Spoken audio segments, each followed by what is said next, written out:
tardes. Ante todo quisiera agradecer al departamento por haberme invitado a participar en esta jornada, por haberme invitado a poner en común algunos de los resultados de las investigaciones que he realizado en estos últimos años y también tratar de responder en cierta medida, espero, a las expectativas que puedan haber generado en ustedes este tema.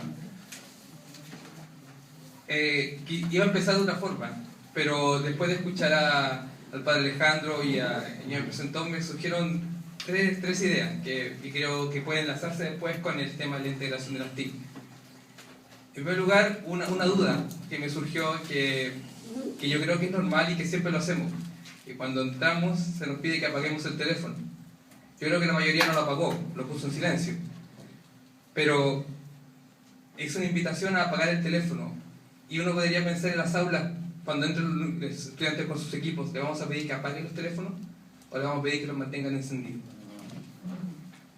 Y un segundo comentario que también quiero abordarlo después, en el comienzo de la presentación, hace referencia a los aspectos sociales y a cómo las tecnologías que se han ido involucrando en prácticamente todos los aspectos de nuestra sociedad, en los aspectos productivos, en los aspectos sociales, en los aspectos relacionales, y a muchos de los sentimientos incluso se transforman en bits cuando los enviamos por Facebook. Cuando la tecnología está tan involucrada en nuestra vida, podemos correr el riesgo, como dijo el padre Alejandro, de hacer desaparecer al hombre y a la mujer, de hacerlo desaparecer. Pero puede correr el riesgo de que en ese afán de integrar las tecnologías hagamos desaparecer al profesor. Pues el interés de esta presentación es mostrar que en realidad el que sigue teniendo siempre el papel preponderante es el estudiante, pero el profesor no desaparece. El profesor adquiere otro cariño. Como ya se ha comentado también cuando introdujeron la jornada, existe un contexto internacional y nacional que hace referencia a las TIC y que nos pide que los incorporemos. Este contexto lo podemos ver, por ejemplo, con los estándares de competencias para docentes TIC de la UNESCO, que yo creo que algunos de ustedes los pueden conocer, hacen referencia a una cuestión que es clave. Bueno, a dos cosas. La primera es que es importante que el profesor conozca las tecnologías.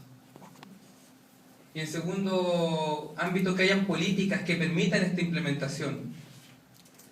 Que no basta con que el profesor sepa utilizarlas, porque si no tiene algo que lo apoye detrás y que le permita integrar esas tecnologías en el aula, es difícil. Los estándares de competencias TIC se han masificado en muchos países y en Chile, dentro de otras propuestas, han dado origen a las competencias y estándares TIC para la profesión docente. Ya hace algún tiempo surgieron los estándares TIC para la formación inicial docente, que también tomaban en cuenta estos estándares en una de las versiones anteriores. Entonces, vemos que hay una preocupación política. Estos estándares, que la versión que tengo aquí es de marzo de 2011, los pueden encontrar en la red de enlaces, en la página de enlaces. Y asimismo ustedes pueden encontrar en la parte de proyectos, cerca de 10 proyectos que solamente se han realizado durante este primer semestre. ¿Esto qué quiere decir? Que se está invirtiendo dinero, que hay esfuerzos económicos, hay esfuerzos en tiempo para poder invitar a los profesores a utilizar tecnologías para poder integrarlo, ya sea formando profesores, ya sea llevando equipos a los colegios. Muchos de ustedes vienen de colegios y sabrán que de vez en cuando van a ciertas ATES o instituciones, fundaciones, a ofrecerles proyectos de integración de las TIC. Esos dineros tienen que venir de alguna parte, tanto de las fundaciones privadas que quieran apoyar el uso de las TIC, como también de las políticas. Entonces, hay un contexto, hay una preocupación, pero en el fondo siempre nos vamos a dar cuenta que esta integración de las TIC en el aula depende de algo muy básico, que lo puedan hacer los profesores. Podemos tener miles de políticas, pero cuando se cierra la puerta del aula, lo que ocurre adentro depende de lo que haga el profesor. Por ello, esta jornada quiere abordar el tema de la integración de las TIC, Porque en el fondo necesitamos que el profesor sepa utilizar las TIC en sus clases. ¿Y qué significa la integración de las TIC? Para Per Marqués, la integración de las TIC significa que el profesor utiliza tecnologías para lograr sus objetivos de aprendizaje, ya sea dentro o fuera del aula. Y uno puede decir, bueno, pero ¿cuál es la diferencia con usar las TIC? ¿Cuál es la diferencia con utilizar las TIC? ¿Por qué integración? Porque entendemos que cuando hablamos de integración, estamos haciendo referencia a que las tecnologías yo las elijo y yo las voy involucrando en mi proceso de enseñanza y aprendizaje. No es que llega algo de afuera y me dice que y lo ocupo, sino que yo me hago partícipe de la selección de esas tecnologías. Esta integración de las TIC se enfrenta no a pocas dificultades. Podemos hablar en el sentido de dificultades que están en el ámbito externo a la escuela, que podríamos hablar de dificultades sistémicas. ¿De qué forma el colegio, o sea, el profesor en su escuela, se enfrenta a dificultades que les vienen desde fuera? Algunos datos que yo creo que nos pueden parecer interesantes y hacen referencia a la formación del profesor.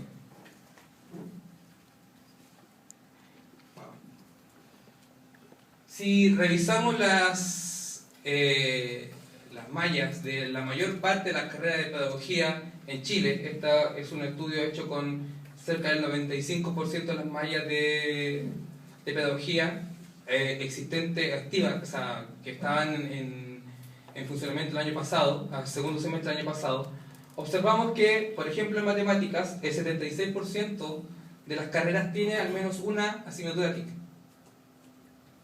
En el caso de educación física, que uno pensaría que, ¿cómo? El 67% menos tiene una. Y en religión y filosofía, aquí estoy entendiendo pedagogías en filosofía, en religión, el 42%. Y si pasamos a ver cuánto es el promedio de asignaturas TIC que tiene cada uno de estos cursos, podemos ver que matemáticas se dispara y tienen un promedio de 1.44 cursos. Y aquí hay que hacer un comentario. Una cosa es que existan cursos y otra es preguntarse qué es lo que se enseña en esos cursos. Que eso da para otra investigación mucho más tiempo también para investigar. Y podemos ver que en los casos cuando ya tienen una asignatura, solamente el porcentaje tercero que les voy a dar ahora, el promedio tercero que les voy a dar ahora, hace referencia a cuando ya tienen una asignatura. Las carreras que tienen una asignatura tienen en promedio esas cantidades. Y vemos cómo las carreras de filosofía y religión pasan a tener 1.22. O sea, las que tienen, ese 42% que tienen 1.22 cursos. ¿Esto qué nos quiere decir? Que si aun cuando tomamos la carrera de matemática, de biología matemática, ya sea en sus diferentes vertientes, no todas las carreras tienen incorporadas tecnologías. Entonces, después cuando el profesor sale, egresa, le cuesta mucho más hacer ese proceso de integración de las tecnologías.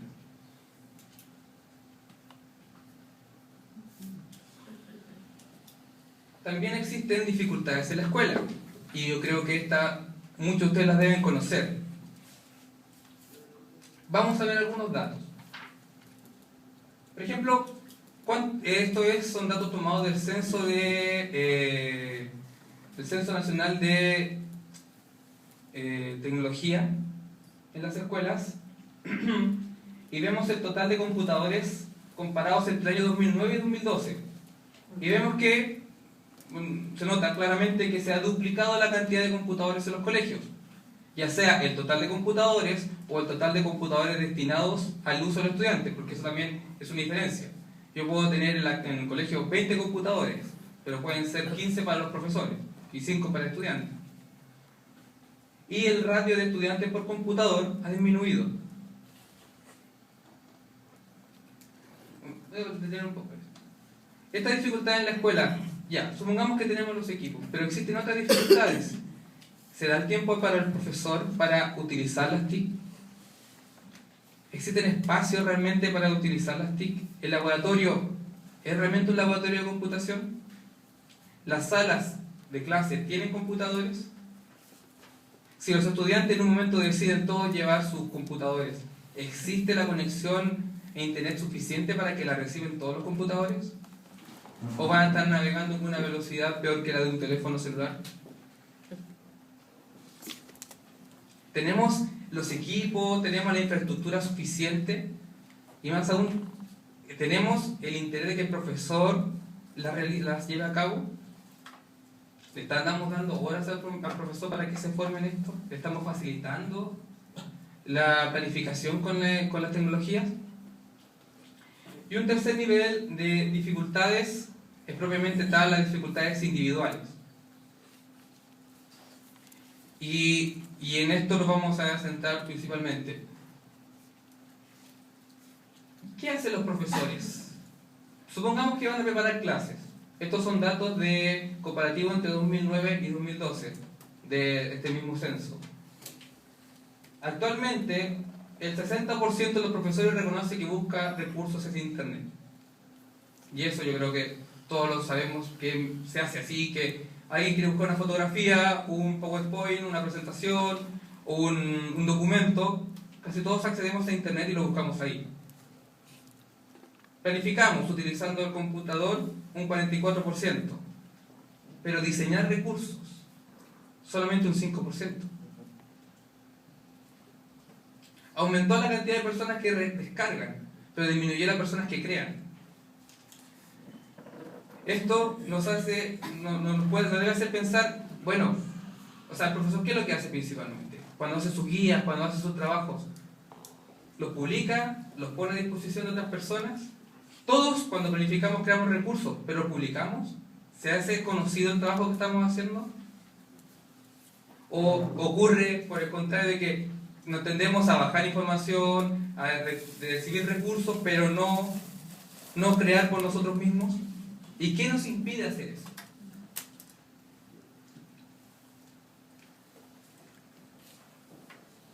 Uno de los tres elementos principales que reconoce la OECD que dificultan y que reconocen los profesores que dificultan el uso de las TIC hace referencia a los incentivos. ¿De qué manera apoyamos al profesor para que integre las TIC en su aula? Al preguntársele a los profesores, a los directores de colegio, el 6% reconoce que no hay ningún incentivo.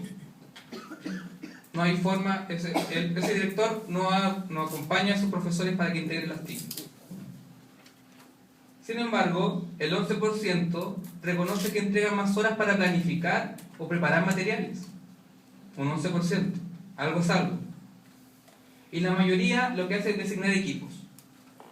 Pasan computador a los profesores, le dicen que ustedes tienen acceso a este computador para trabajar. Y eso es lo que ellos reconocen como un incentivo para el trabajo de los profesores en el uso de las TIC.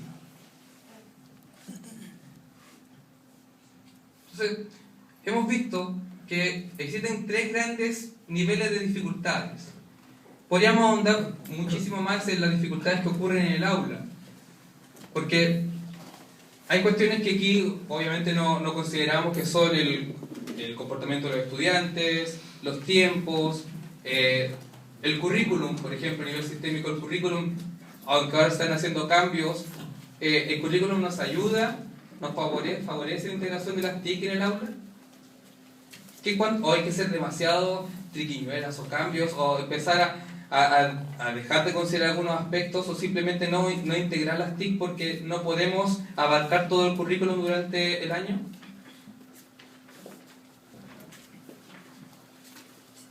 ¿Cómo podemos entender este desafío? Porque ya existen problemas, pero también existen posibilidades para responder a estos desafíos.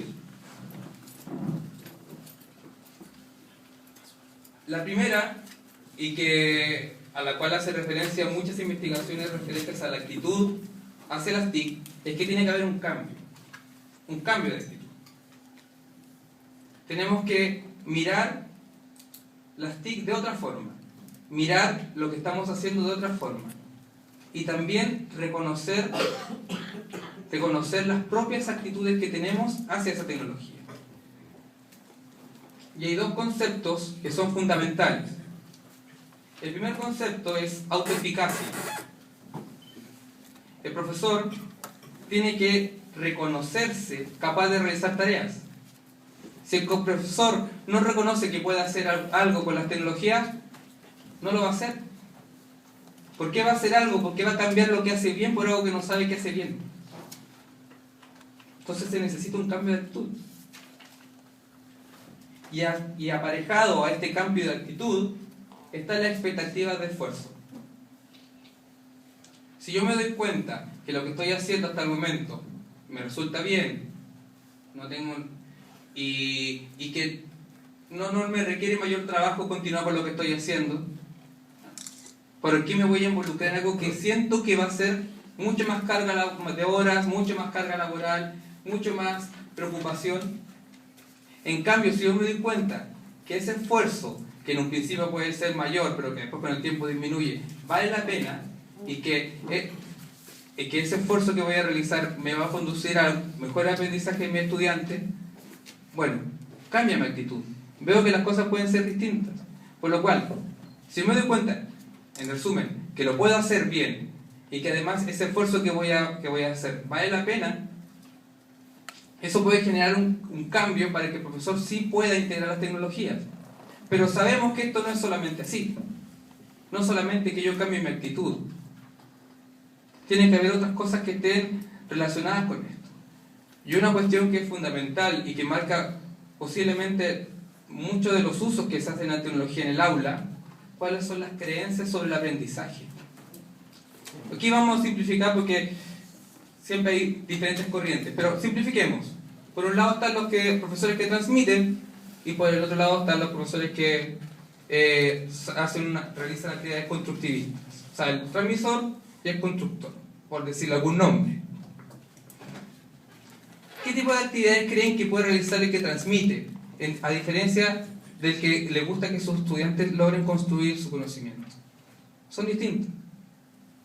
Si bien, y esto es interesante, la mayor parte de los profesores se reconoce constructivista, y eso lo pueden ver en estadísticas que se hacen encuestas a los profesores, que la mayor parte dice que son constructivistas, en realidad, cuando tú ves las actividades, tienden a ser más transmisivos.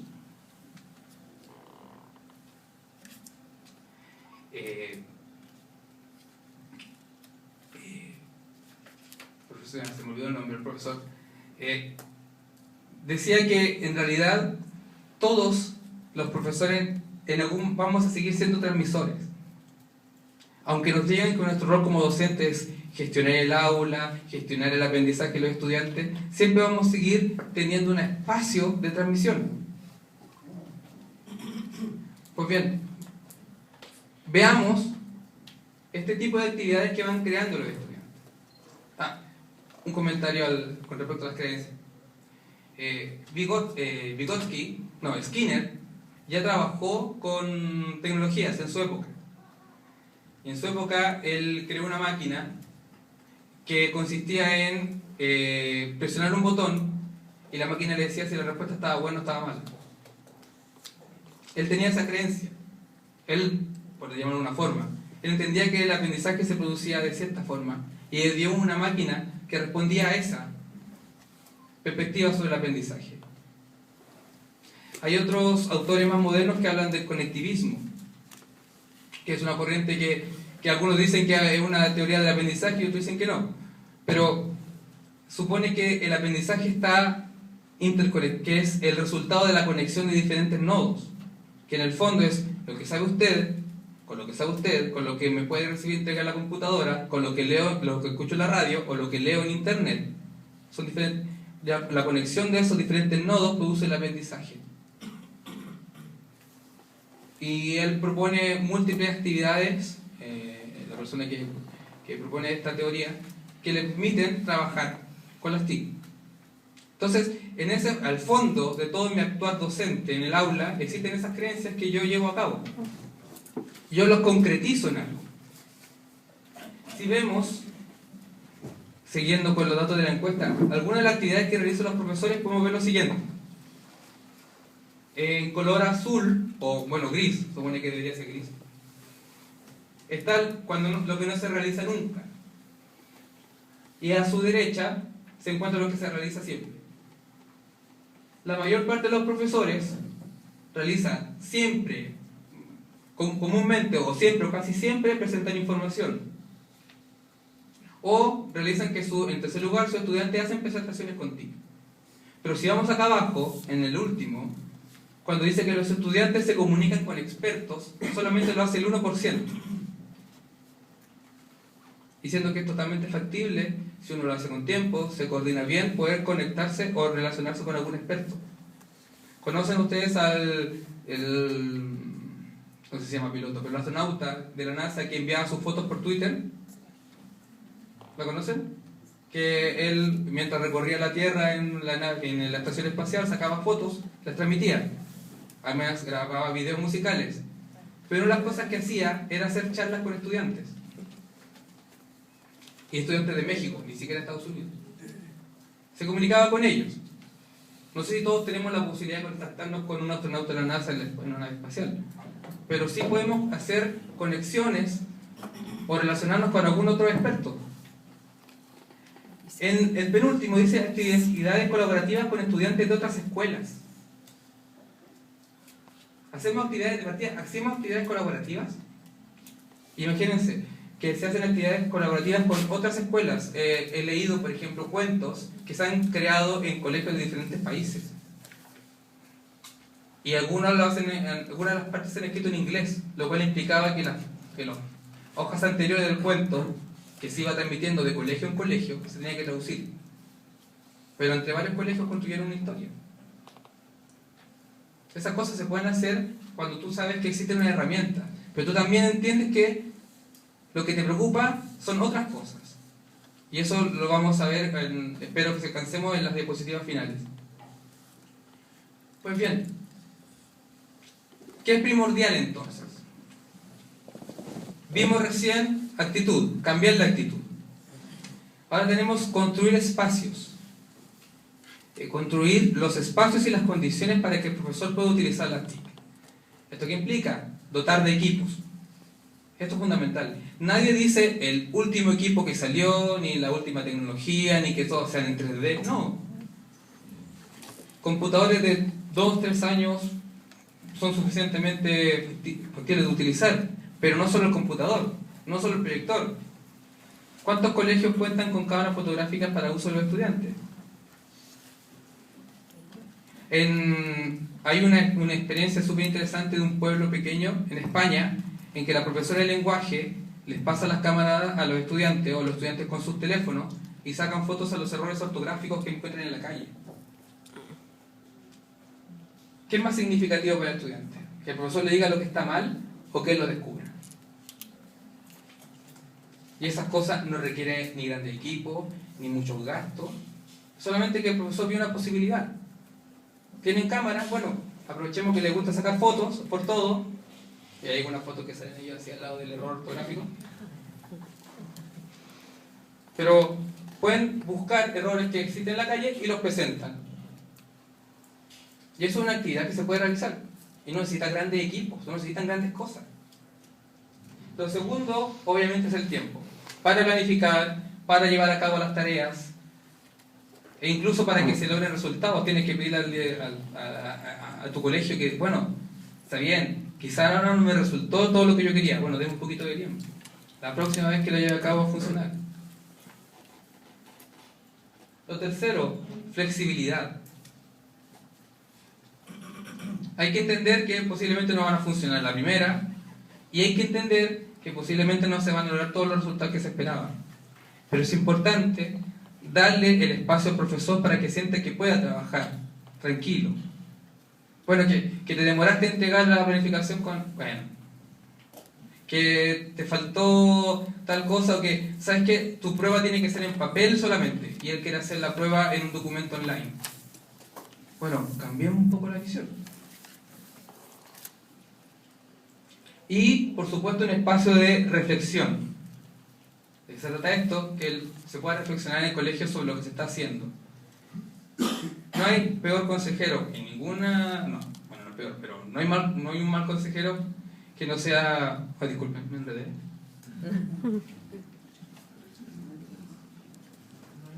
reflexionar no es malo. ¿Ya? Reflexionar no es malo, dedicarse y decir, a ver qué estamos haciendo bien, qué estamos haciendo mal, qué cosas nos gustan, qué cosas están resultando en lo que estamos haciendo. ¿Sabes qué? Esa implementación que hiciste con 3D del estudiante dándose vuelta de cabeza, no, creo que el TEC no queremos que se repita eso. O me acuerdo que un profesor que de Estados Unidos, de Inglaterra, hacía que sus estudiantes sacaran fotos artísticas. Pero claro, había una parte de la foto artística que podían comprometer porque eran menores de edad. Entonces tenía que hacer una reflexión, bueno, ¿qué? ¿Realmente estuvo bien lo que hiciste ahí? Tiene que haber ese espacio de reflexión en la escuela, de poder decir, bueno, estas cosas están funcionando, pero estas no, y estas las podemos cambiar. No tiene nada de malo. A lo más vamos a borrar un archivo si es que lo hicimos en internet. Tampoco pasa nada con eso. Pero en tercer lugar, si ya vimos que hay un cambio de actitud, ya vimos que hay un aspecto que hace referencia a las herramientas con las que contamos, en tercer lugar lo que es básico es formar a los profesores. Sin eso, todo lo anterior no vale la pena. Y me gustaría hacer las siguientes preguntas. A ver, súper sencillo, levanta la mano, baje la mano, nada más. Pregunta número 1. ¿Pueden diseñar productos originales utilizando herramientas digitales, video, música, arte, visual, etcétera? ¿Quiénes sí pueden hacer eso? Ya. 1, 2, 3, hartos. 14, 8, 10, 12, 12.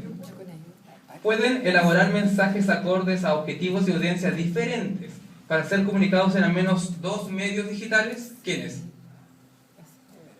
1, 2, 6, 7. ¿Estás seguro? Sí. Pueden crear una publicación digital como una wiki, blog, página web, periódico digital y galería de imágenes colaborativamente con otros profesores. ¿Quiénes pueden hacer eso? ¿Todos saben hacer una wiki con otros profesores? Ya. Esto que ustedes ven debería ser capaz de hacer un estudiante de sexto básico.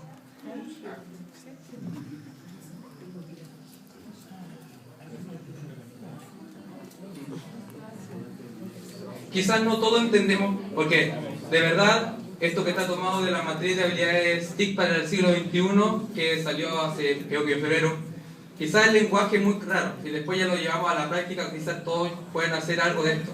Pero esto es para sexto básico. Eso es lo que se espera para sexto básico. Imagínense lo que se espera para segundo medio, tercero medio. Entonces un profesor que supone que tiene que lograr que eso hagan sus estudiantes tiene que también haberlo logrado él mismo. Bueno, ¿cómo? Esto hace mucha referencia a aspectos de conocimientos sobre tecnología. 3 niveles para desarrollar el conocimiento tecnológico de los profesores. En primer lugar, aprender a usar las TIC. Y eso es básico. Tengo que saber usar las TIC.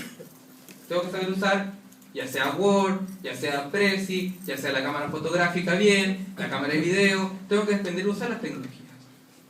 Y eso yo creo que todos estamos claros. Para algunos les costará más, a otros les costará menos. Para algunos les interesará aprender cierto tipo de herramientas, a otros otro tipo de herramientas. Pero todos necesitamos aprender a usarlas como herramientas. Pero no basta con eso. En segundo nivel es aprender a usar las TIC con sentido pedagógico. Supongamos que una persona que llegó al primer nivel y aprendió a crear presentaciones en PowerPoint. Excelente. Le quedan preciosas. Una cosa que una belleza espectacular. Nada de fondo negro con letras blancas que no sean... No. Todo bien hecho. Después viene su presentación, la primera clase, primera diapositiva, la primera hoja del Quijote. Segunda diapositiva, la segunda hoja del Quijote. Tercera diapositiva, la diapositiva de 538 láminas. La hizo muy bien, le quedó muy bonita, sabía utilizar herramientas, pero no lo hizo con sentido pedagógico. Y eso es el paso que tenemos que dar para utilizarla, aprender a utilizarlas con sentido pedagógico. Pero eso no basta. Y aquí está la trampa, que quizás que todos quedamos como medio colgando. Hay que aprender a enseñar lo que yo enseño con TIC, que no es lo mismo aprender a enseñar con TIC. ¿Se acuerdan? Anteriormente veíamos el gráfico sobre el uso de las TIC en las carreras de pedagogía. Según algunas ciertas investigaciones, en general los profesores de ciencia utilizan más las ciencias naturales, física, química, de matemáticas también, utilizan más tecnologías que los profesores de lenguaje o los profesores de filosofía. Pero el punto es que tenemos que entender que usan diferentes cosas. El profesor de filosofía no está haciendo simulaciones para enviar balines.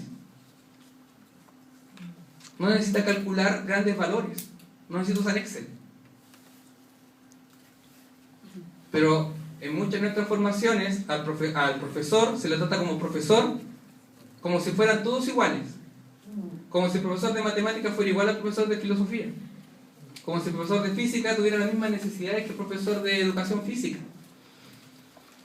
Tiene que haber una diversificación en la formación de los contenidos de las herramientas con TIC.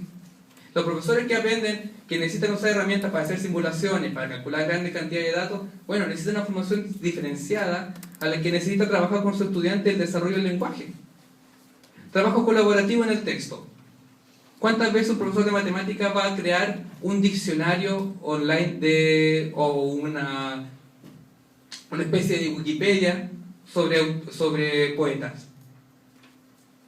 No lo necesita, o si lo va a hacer muy poco. Eso no es una preocupación. Pero el punto es el cómo. Aquí hay profesores de matemáticas o de ciencias, ¿sí? Yo no soy profesor de ciencias, así que me disculparán si cometo algún error terminológico en este ejemplo. ¿Cómo hago eso en el aula?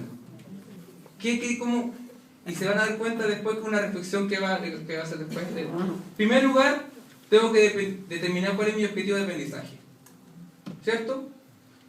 Ya sea competencia, habilidades, actitudes. En segundo lugar, determino cuál es la estrategia o actividad más adecuada para estos objetivos y cuáles serán los criterios de evaluación, según el contexto en que se encuentra. Luego, elijo la herramienta que permita trabajar estos aprendizajes según criterios de disponibilidad, facilidad de uso y de explicación, nivel de conocimiento y posibilidades de mejora. Y después yo voy al paso de desarrollar la clase. Y alguien puede decir, pero si es lo mismo que hemos hecho siempre. No hay cambio. ¿Cuál es la diferencia? Que de repente nos llegan los compact discs, los CD, los programas, les voy a con un ejemplo. En los años 60 en Estados Unidos hicieron un programa de educación vía televisión. ¿Qué hicieron? Subieron un satélite y ese retransmitía programas de televisión educativos, una especie de modo de Teleduc para los colegios. ¿Cuál era el detalle? Que los estudiantes tenían que estar a cierta hora, porque a esa hora iba a transmitir el programa de educación sobre los volcanes. Entonces tenían que estar a las 11 de la mañana viendo un programa de televisión sobre los volcanes. ¿El profesor participó en la creación del contenido? ¿En la creación del recurso? No. ¿Ese recurso está pensado para mis estudiantes con mi característica? No. ¿Ese recurso pensó si yo tenía realmente un televisor grande, pequeño, si mi sala tenía un buen audio, si mi estudiante le interesaba ver eso, o si yo ya lo había visto ya en una clase anterior? Todo ese tipo de cosas, ¿se toman en cuenta? ¿Se toman en cuenta? No. Y ese proyecto fracasó. Pues aquí esto es lo que hacemos siempre en la clase. Siempre pensamos que vamos a enseñar, o sea, que queremos que aprendan, cómo lo vamos a evaluar, qué actividad vamos a realizar. Es lo que siempre hacemos. Si el punto es que yo aquí no pongo en primer lugar la tecnología, yo la pongo en último lugar. Porque yo primero descubro cuáles son mis necesidades. Y cuando hago eso y además conozco herramientas que me facilitan la enseñanza de mi disciplina, puedo hacer esa integración. Pero ¿cuál es el problema? Que muchas veces pensamos que voy a hacer la clase con el PowerPoint. Pero no pensé antes por qué la voy a hacer con el PowerPoint. Vamos a este ejemplo de matemáticas primero medio. Los pasos los voy a mostrar acá. Primero, me preocupa a mí, quiero que se aprenda a realizar cálculos estadísticos básicos, media, mediana, promedio, frecuencia, intervalo de frecuencia y explicar su significado. Eso es lo que yo quiero que los estudiantes puedan aprender, mi objetivo. ¿Qué es lo que hago? ¿Qué es lo que quiero hacer? Realizar un ejercicio estadístico sencillo que permita al estudiante demostrar sus conocimientos considerando qué y cómo le evaluaré. En tercer lugar, elijo trabajar con una planilla de cálculo, de preferencia online, de forma que los estudiantes puedan enviarme sus resultados. Y ahí voy a trabajar en el laboratorio de computación. Me voy a mover acá, un momento no me voy a ver, es chiquitito, y aquí.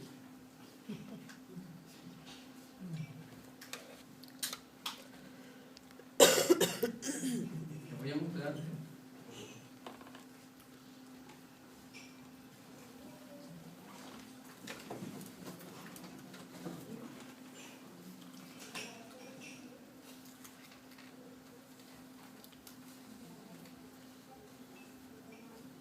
Esta es una hoja de cálculo. Este ejemplo está tomado de programa, matemáticas, primero medio.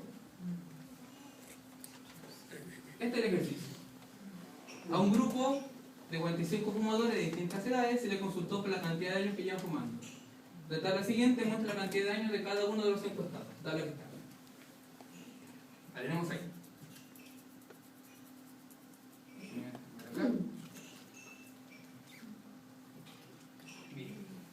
¿Cuáles son los ejercicios que quiere realizar el estudiante? Utilizando los datos de la tabla, los que están recién, calcular la mediana, el promedio y la moda. Luego, en el cuadro correspondiente, estos que están acá, anotar el valor y explicar qué significa. Ya no solo le pido que yo al menos como profesor, pensando como profesor de matemática, si yo lo fuera, no me interesaría tanto cómo saca el cálculo, sino que si puedo ocupar la herramienta para sacar el cálculo, bueno, pero que me explique qué significa. Que eso para mí me parece mucho más importante. Y que resuelva las siguientes preguntas. Aquí están algunas preguntas sencillas, esto está hecho muy rápido. ¿Cuántos años el fumador tienen los encuestados? De entre los 5 intervalos de años construidos, ¿cuál es que agrupa la mayor cantidad de fumadores? Y esto, claro, aquí yo puedo empezar a trabajar con esta herramienta. Pero eso que implica, como hablaba antes, esta herramienta tiene que tener una facilidad de uso. Yo tengo que haberle explicado a los estudiantes cómo se usa. Es súper sencillo de utilizar. Yo por tiempo creo que no alcanzo a explicarles todo el ejercicio. Pero es sumamente sencillo trabajar con ella, sacar los resultados. El estudiante aprende a utilizar la hoja de cálculo, entiende qué significan cada uno de los valores, puede insertar gráficos fácilmente, no tiene que hacerlos él. Y además puede compartir esa información. Hay un botón por ahí que dice compartir y me lo puede enviar directamente a mi correo. Y más aún, les voy a mostrar.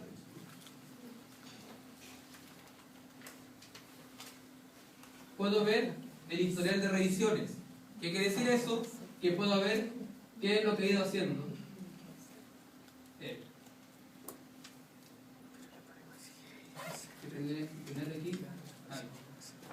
Yo esto lo había resuelto antes y pensaba resolverlo acá, pero aquí yo empecé a resolver este ejercicio y aquí yo puedo ver el desglose de cada una de las cosas que fui haciendo y me va a ver cada una de las versiones del trabajo que hice. Supongamos que esto fuera un texto escrito, yo puedo ver cuándo escribió el estudiante, qué fue lo que escribió, qué fue lo que borró, si hubo algún comentario, si alguien agregó algo, quitó algo. Yo puedo ver qué fue haciendo el estudiante y puedo ir descubriendo y aprendiendo, o sea, puedo evaluar el proceso que hizo el estudiante para poder llegar a la solución. Porque quizás de repente aparece el resultado de la nada. Pero aquí yo puedo ver qué cambios hizo. Por lo cual esto además me facilita el proceso de evaluación posterior.